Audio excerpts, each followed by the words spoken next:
Hello, I'm Mayor Phil Goode with your weekly update.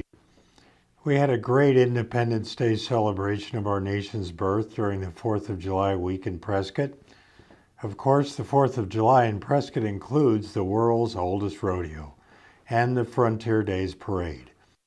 Celebrating the 50th anniversary of the Junior Bonner film was a theme that ran through the entire week. I'm pleased to report that we had one of the largest parades in recent memory, and the rodeo was sold out for every performance. The week was finished up with a family celebration and a spectacular fireworks display at Watson Lake. Congratulations to all who helped make this special week a huge success for visitors and local residents alike. We all know that Prescott is a highly desirable community to live and work in. This is in part due to the high quality of core public services that the city provides to ensure the safety of our residents. However, community growth has impacted our ability to provide these public safety services rapidly to all of our residents. One of the issues we've been discussing at Council is how to fund and plan for future public safety locations. I have recently met with Fire Chief Holger Dura and Police Chief Amy Body on several of these issues. Both the fire department and the police department have experienced a significant increase in calls for service over the past several years. The last time we built a new fire station was in 1995, and the city has seen a significant amount of growth in our community since then. To close this gap, the proposed fiscal year 23 city budget that just began on July 1st contains funding to meet important objectives, not only through new stations, but by utilizing new technology, efficient dispatching, and partnering with the community. This may include changes to fire codes, encouraging and facilitating aggressive wildfire mitigation, and leveraging public-private partnerships in emergency medical services more efficiently. New fire stations and personnel are needed, but by also focusing our budget on initiatives that increase the efficiency of current and future resources, we can reduce the overall costs of catching up to the growth we've all experienced. Living safely in our beautiful city comes with a lot of responsibility for all of us. The city must effectively invest the tax dollars provided by our citizens and implement wise initiatives that efficiently utilize those investments. However, I urge citizens to also do their part.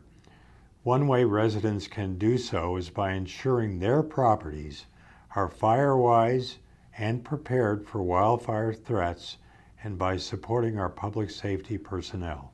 Also, please check your smoke detectors, and if you are a business owner, make sure you are up to date on all of the safety regulations impacting your industry. The city is actively seeking ideas and suggestions. In June, Fire Chief Dura hosted 2 community input meetings to receive feedback about Prescott's future and how the Prescott Fire Department can best continue to serve our community as it grows and changes. Please watch for further information on next steps. Together we can work to keep Prescott as vibrant, beautiful, and safe as ever. There will not be a study session for the council meeting on Tuesday, July 12th. The executive session, which is not open to the public, will take place at 10 a.m. We will be discussing leases at the new City Hall location and also doing an employment performance review of City Manager Michael Lamar. There is an annual public hearing for the Hassayampa Community Facilities District number 2 at 3 p.m. During this brief meeting, we will seek approval of the minutes from the last meeting and also vote on the 2023 budget for this facilities district. During the voting meeting, which starts immediately after, we will set the Prescott City property tax levy for fiscal year 2023. The city's primary property tax rate for fiscal year 23 has been reduced from 2022. In 2023, a home valued at $400,000 will be taxed just $91.24.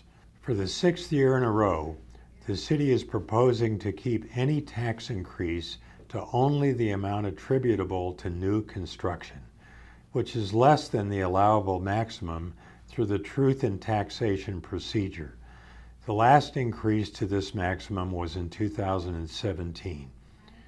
You may be interested to know that while revenue from the primary property tax supports general government functions, it provides a relatively minor amount of the overall cost.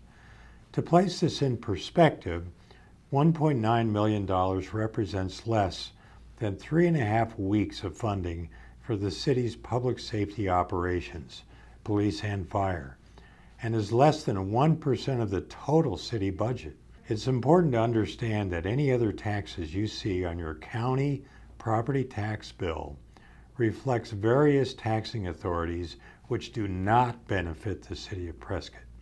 I want to express my deep condolences once again to the Yavapai County Sheriff's Office on behalf of myself and the City of Prescott regarding the tragic loss of Sergeant Richard Lopez, who was tragically killed in the line of duty almost 2 weeks ago.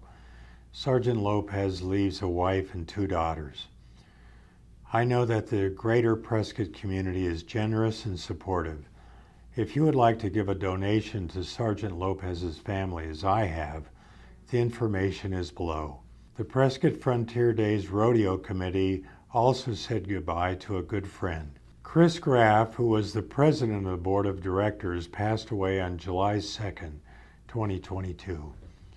About a year ago, while updating the Prescott Council on the upcoming rodeo, Chris Graff said, quote, "I really believe a prediction I had a long time ago will have all 8 performances sold out, and I still think that's going to happen," unquote. They didn't quite make it last year, but this year, for the 135th anniversary of the world's oldest rodeo, all 8 performances were sold out before the gates even opened. That was surely due in part to Chris Graff's enthusiasm, support, and leadership for the world's oldest rodeo. Rest in peace, Chris. This has been your weekly update. I'm your Mayor, Phil Goode. We'll see you all next week, and thanks for listening.